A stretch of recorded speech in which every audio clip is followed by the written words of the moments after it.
செய்திகளை விரிவாக பார்க்கலாம்.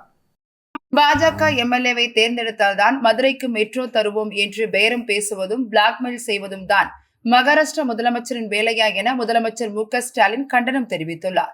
இதுகுறித்து அவர் விடுத்துள்ள எக்ஸ் தள பதிவில், பாஜக எம்எல்ஏவை தேர்ந்தெடுத்தால்தான் மதுரைக்கு மெட்ரோ தருவோம் என்று பேரம் பேசுவதும் பிளாக்மெயில் செய்வதும் தான் மகாராஷ்டிரா முதலமைச்சரின் வேலையா எனவும், அரசியல் அமைப்பின் மீது உறுதிமொழி ஏற்ற ஒரு முதலமைச்சர் எதிர்க்கட்சி ஆளும் மாநிலத்தில் வந்து இப்படி பேசுவதற்கு வெட்கப்பட வேண்டும் என்றும், நிதி ஒதுக்கீட்டில் ஒன்றிய அரசின் புறக்கணிப்பை மீறி தமிழ்நாடு அரசு நிறைவேற்றி வரும் சாதனை திட்டங்கள் எத்தனை என்று அவருக்கு தெரியுமா?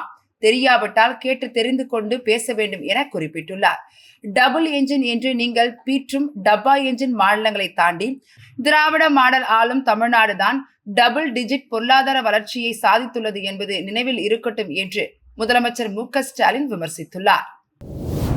சாத்தான்குளம் தந்தை மகன் இரட்டை கொலை வழக்கில் வழங்கப்பட்ட தீர்ப்பு நீதித்துறையின் சரித்திரத்திலேயே மிகவும் பாராட்டத்தக்க தீர்ப்பு என தமிழ்நாடு காங்கிரஸ் கமிட்டியின் மூத்த தலைவர் பீட்டர் அல்போன்ஸ் தெரிவித்துள்ளார்.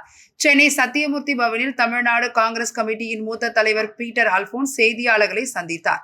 அப்பொழுது பேசிய அவர், காங்கிரஸ் கமிட்டியின் தேர்தல் அறிக்கை வருகின்ற 9ஆம் தேதி வெளியிடப்படும் எனவும், மோடி அரசனுடைய நிர்வாகம் எவ்வளவு சீர்கேடான நிர்வாகம், ஊழல் நிறைந்த நிர்வாகம் என்பதற்கு நேற்றைய தினம் விழுப்புரம் நாகை நெடுஞ்சாலையில் மத்திய அரசால் கட்டப்பட்ட மேம்பாலம் இடிந்து விழுந்துள்ளதே சாட்சி எனவும், மேலும் சாத்தான்குளம் தந்தை மகன் இரட்டை கொலை வழக்கில் வழங்கப்பட்ட தீர்ப்பு நீதித்துறையின் சரித்திரத்திலேயே மிகவும் பாராட்டத்தக்க வரவேற்கத்தக்க ஒரு மகத்தான தீர்ப்பு எனவும், தமிழ்நாடு காங்கிரஸ் கமிட்டி இந்த தீர்ப்பை வரவேற்பதாக அவர் தெரிவித்தார். சாத்தான்குளத்து கொலை வழக்கு, தந்தை மகன் இரட்டை கொலை வழக்கில் நம்முடைய மதுரை நீதிமன்றம் வழங்கி இருக்கிற தீர்ப்பு நீதிமன்றத்தினுடைய சரித்திரத்தில் வழங்கப்பட்ட ஒரு அற்புதமான மகத்தான தீர்ப்பு. அந்த தீர்ப்பு என்பது பல்வேறு சமூகங்களுக்கு பல்வேறு பாடங்களை சொல்லித் தருகின்ற தீர்ப்பாக இருக்கிறது. அதாவது நீதிமன்றங்களின் மூலமாக சற்று காலதாமதமானாலும் நல்ல நீதி கிடைக்கும் என்கிற ஒரு நம்பிக்கையை பொதுமக்களுக்கு தந்திருக்கிறது.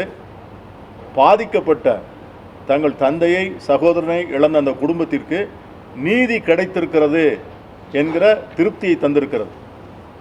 அதைப்போல காவல்துறையை சார்ந்த நண்பர்களுக்கு இதை போன்ற தவறான நடவடிக்கைகளில் வரும் காலங்களில் ஈடுபட்டால் எவ்வளவு பெரிய தண்டனை கிடைக்கும் என்கிற ஒரு எச்சரிக்கையையும் இந்த தீர்ப்பு தந்திருக்கிறது. எங்களை பொறுத்தவரை இந்த தீர்ப்பு இந்த குற்றவாளிகளாக நீதிமன்றத்திற்கு முன்னால் நிற்றவர்களுக்கு மட்டும் வழங்கப்பட்ட தீர்ப்பல்ல. இந்த இரட்டை மரண தண்டனை அன்றைக்கு ஆட்சியில் இருந்த எடப்பாடியினுடைய அரசுக்கு விதிக்கப்பட்ட இரட்டை மரண தண்டனையாகவே நாங்கள் பார்க்கிறோம். தமிழக மக்களிடையே ஒற்றுமை கலாச்சாரம் இருக்கிறது. அவர்கள் சாதி மத அரசியலை விரும்ப மாட்டார்கள். அதற்கு திருப்பரங்குன்றமே சாட்சி என சிபிஐ மாநில செயலாளர் வீரபாண்டியன் தெரிவித்துள்ளார். சைதாப்பேட்டை சட்டமன்ற தொகுதிக்கு உட்பட்ட ஈக்காட்டு தாங்கல் பகுதியில் அமைச்சர் மா சுப்பிரமணியனுக்கு ஆதரவாக இந்திய கம்யூனிஸ்ட் கட்சியின் மாநில செயலாளர் வீரபாண்டியன் வாக்கு சேகரிப்பில் ஈடுபட்டார். பின்னர் செய்தியாளர்களை சந்தித்த அவர், தமிழக மக்களிடையே ஒற்றுமை கலாச்சாரம் இருக்கிறது. அவர்கள் சாதி மத அரசியலை விரும்ப மாட்டார்கள்.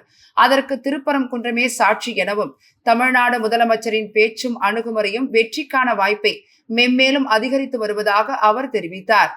தமிழ்நாட்டில் 6 தினங்கள் நான் தென் மாவட்டங்களில் சாதாரண வீதிகளில் கிராமங்களில் பயணத்தை மேற்கொண்டோம். செல்லும் இடமெல்லாம் வரலாறு காணாத வகையில் திமுக தலைமையிலான எங்கள் கூட்டணி வெற்றி பெறும் என்பதை தமிழக மக்கள் அறுதியிடுகிறார்கள். அதற்கு காரணம் எங்கள் கூட்டணி வலு மட்டுமல்ல, தமிழக அரசாங்கத்தின் நலத்திட்டம். வடக்கிலிருந்து வருகிற டெல்லியிலிருந்து வருகிற அனைத்து ஆங்கில பத்திரிகையும் இந்தியாவிலேயே நலத்திட்டங்களில் முதல் இடத்தில் இருப்பது தமிழ்நாடு, அடுத்து கேரளா என்றுதான் சொல்லியிருக்கிறார்கள். எனவே இந்த நலத்திட்டம் எங்களுக்கு கை கொடுக்கும், நாங்கள் வாகிச்சுடுவோம். மூன்றாவது, இந்தியாவில் வேறெந்த மாநிலத்தினுடைய அரசியல் கட்சிகளும் வெளியிடாத தேர்தல் அறிக்கை, சிறந்த தேர்தல் அறிக்கை, அது பேசுபொருளாக இருக்கிறது. இவற்றால் மட்டும் நாங்கள் வெற்றி பெறுவோம் என்று சொல்லவில்லை. தமிழ் மக்களிடம் ஒரு ஒற்றுமை கலாச்சாரம் இருக்கிறது. அவர்கள் ஜாதி மத அரசியலை விரும்ப மாட்டார்கள், பதட்ட அரசியலை விரும்ப மாட்டார்கள். திருப்பரங்குன்றமே அதற்கு சாட்சி. எனவே அந்த நல்லிணக்கம் இருக்கிறதல்லவா, அதுதான் தமிழக முதல்வர் முன்வைத்திருக்கிற தமிழகம் வெல்லும் என்கிற முழக்கம். அது பெரும் போர் முழக்கம், தமிழ்நாட்டின் உரிமைக்கான முழக்கம் அல்ல. இந்திய ஜனநாயக விழுமியத்தை அடுத்த தலைமுறைக்கு காக்கிற பிரம்மாண்டமான போர் முழக்கம் அந்த முழக்கம். எனவே இந்த முழக்கம் தமிழ் மண்ணில் வெற்றியடையும்.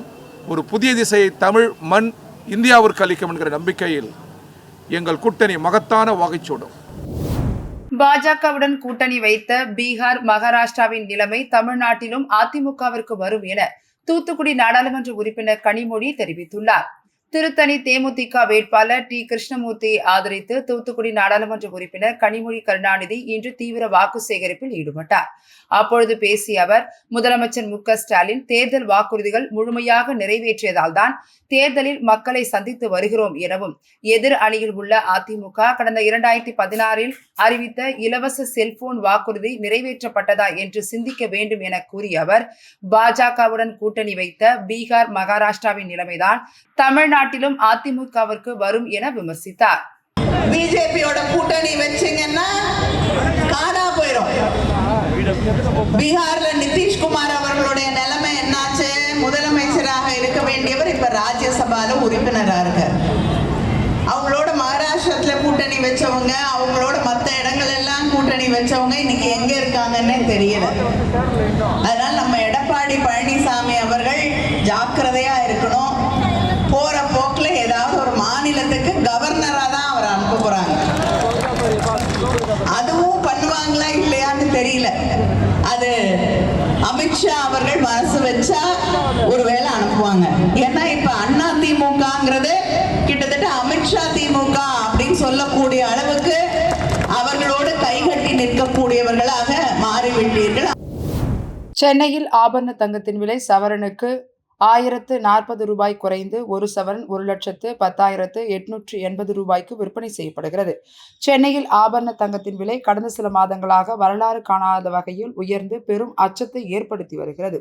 இந்நிலையில் தங்கத்தின் விலை நேற்று காலை சற்று குறைந்திருந்த நிலையில் மாலை மீண்டும் உயர்ந்தது.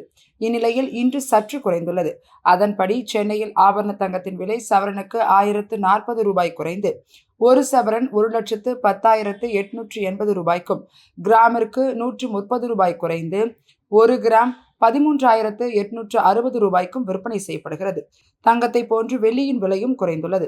அதன்படி சென்னையில் சில்லறை வெள்ளியின் விலை 5 ரூபாய் குறைந்து ஒரு கிராம் 255 ரூபாய்க்கும், கட்டி வெள்ளியின் விலை 5,000 ரூபாய் குறைந்து ஒரு கிலோ 2,55,000 ரூபாய்க்கும் விற்பனை செய்யப்படுகிறது.